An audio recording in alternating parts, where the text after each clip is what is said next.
हमारे भारत के किसान सूर्य उदय होने से पहले ही अपनी माटी और अपने खेत की ओर चल पड़ते हैं।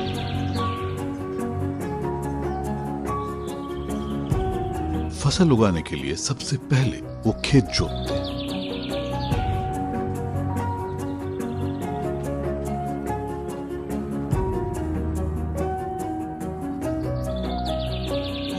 खेत की अच्छे से जुताई के बाद किसान उसमें बीज बोता है, इस उम्मीद से कि यह फसल उसके परिवार के साथ साथ पूरे देश भर के लोगों का पेट भर सकेगी।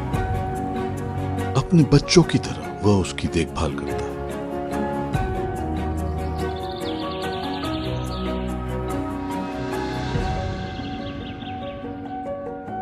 धीरे धीरे पूरा खेत हरे चादरों से ढक जाता है।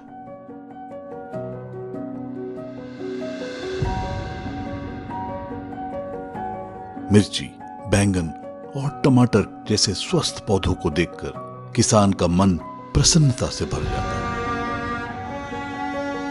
अपनी स्वस्थ फसल को देखकर किसान को लगता है कि उसकी खेती सफल हुई।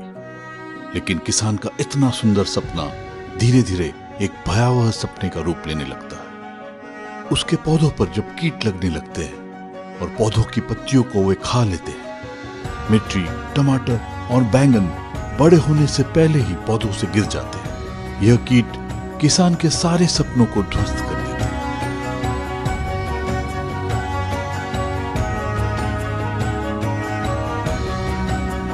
किसान की चिंता की अब कोई सीमा नहीं रहती। उसे लगता है कि वह पूरी तरह से बर्बाद हो जाएगा।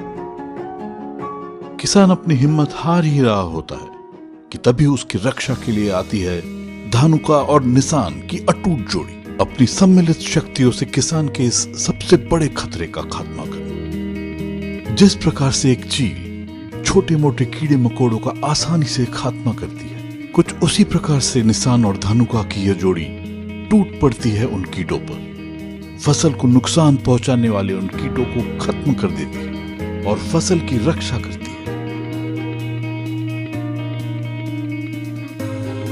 यह चील रूपी कीटनाशक किसान के लिए एक वरदान साबित होता है और किसान का सबसे बड़ा दोस्त, जो उसकी खेती को आसान बना देता है। इस दमदार कीटनाशक और किसान की जोड़ी कीटों का खात्मा कर देती है और फिर से किसान की फसल लहलहाने लगती है और किसान के जो सपने टूटने के कगार पर थे वह फिर जीवित हो उठते हैं। सच में किसी भी किसान के लिए धानुका और निसान का यह कीटनाशक किसी वरदान से कम नहीं है। इसका साथ अगर हो तो पौधों के नजदीक से भी कीट नहीं गुजरेंगे। असीमित सुरक्षा, अपार संभावना।